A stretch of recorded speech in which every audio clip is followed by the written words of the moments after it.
UFC lies that we need to let go of. We as MMA fans can be some of the most delusional sports fans sometimes. And it's because we are told lies literally every single day, constantly, by Dana White, by Joe Rogan, by Daniel Cormier, by Chael Sonnen. Dude, forget about Chael Sonnen, forget about it.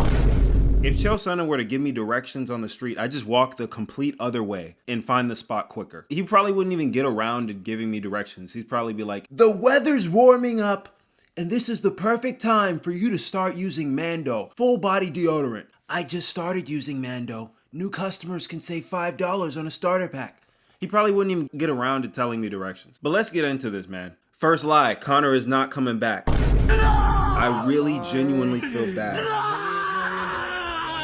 when I'm talking about MMA with someone and they say, when do you think Conor's coming back? Huh? You think he's gonna come back this year?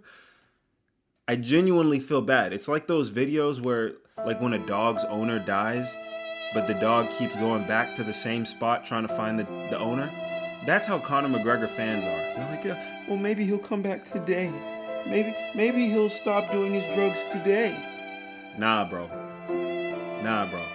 Watching him over the years tell bold-faced lies on the Mac Life and drunkenly hit pads and hit, I'll be back in November.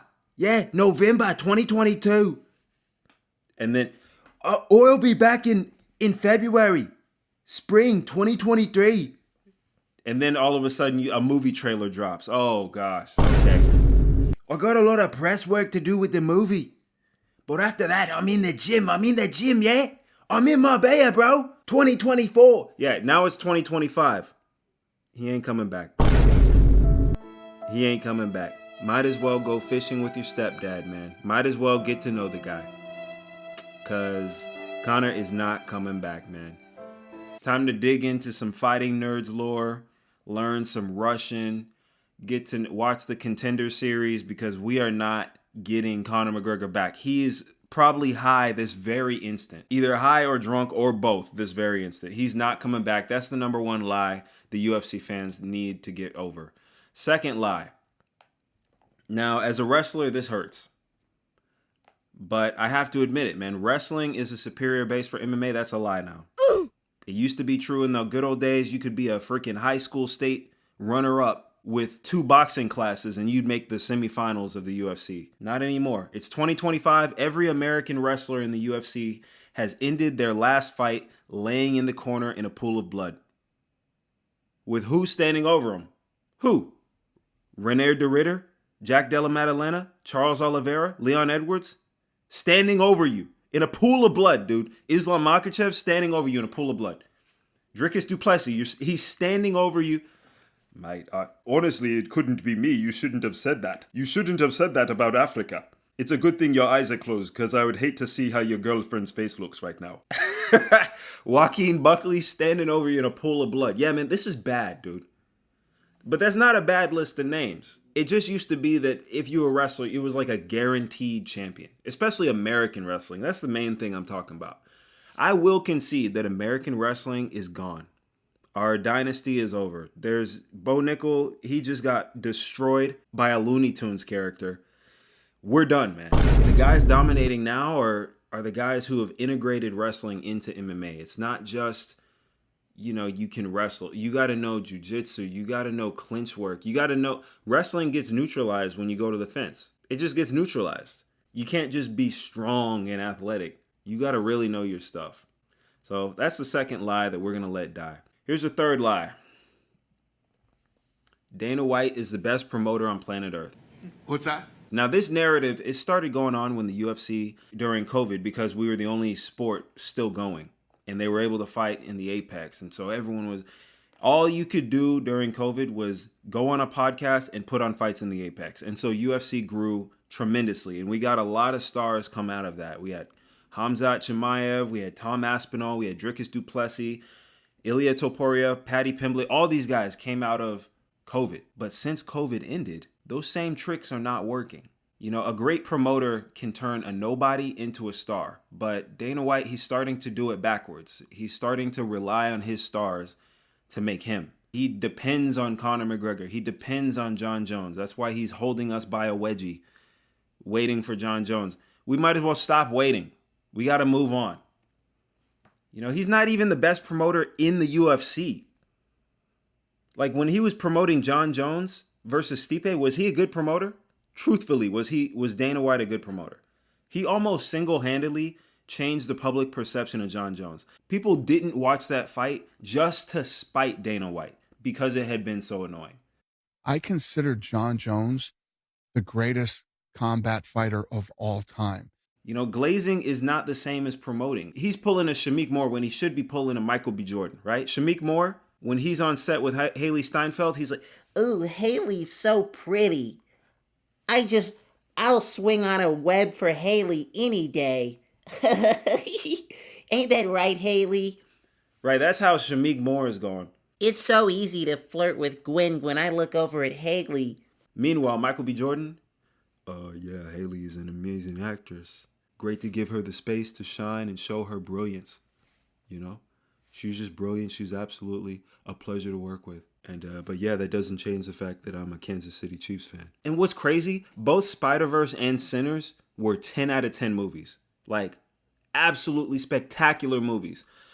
But working with which actor elevated Haley Steinfeld more? That's it. Michael B. Jordan elevated her more. Right? Dana White is just glazing until no one wants to see the fight anymore. Eli Abdul's disease, he's negotiating. He's making you look good. He's leveling you up. He's getting in front of the right people. Some of them might be warlords and dictators. But some of them might also be Conor McGregor in the biggest pay-per-view ever. We gotta let this lie die. Dana White is not the best promoter on planet Earth. Maybe he pulled a really genius move during COVID with the Apex, but you gotta adapt back. Like just because something worked 5 years ago, yes, COVID was 5 years ago. We're getting passed up by a lot of stuff. All right, fourth lie we need to let die. The best fight the best. Stop the cap. That's something that we used to be able to hold over boxing, man. You know, you guys have big fights and whatever, but you guys can run for years. Our guys, you can't run from a fight in the UFC. The best fight the best. Oh, really? If you win, you get the title shot. Nah. If you win in a spectacular fashion on a non-Apex card and you have 1 million followers on Instagram, then you might get a title shot. If you're really the best, then you'll either be one of two things. You're going to be unemployed or you're going to get sent an army of jabronis, one after the other, until you're on an impossible to ignore win streak. Okay? The first option, being unemployed, Tom Aspinall is freaking unemployed right now. Simply because he's the best. Think about that. Tom Aspinall cannot work because he's the best fighter in the heavyweight division, and Jon Jones is somewhere snorting coke out of a coconut. Jon Jones has a family, you know? Oh. Jon Jones is left his family behind to go hang out in Thailand. Meanwhile, Tom Aspinall is unemployed. Or you get sent one jabroni after the other.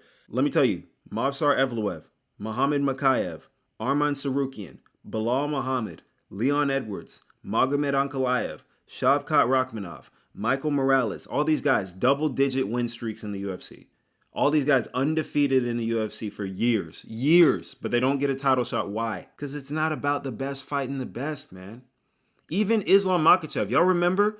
Before Islam was ranked, when Khabib retired, he said, "Now it is Islam time." Bro, he couldn't get a fight. We knew that he was supposed to be fighting for the belt. Bro, he was fighting just anybody. They were Bobby Green. You know, he was fighting little sausages. Bobby Green. Who's that blockhead? That blockhead with the creepy smile? I forgot his name. It's about making a big fight.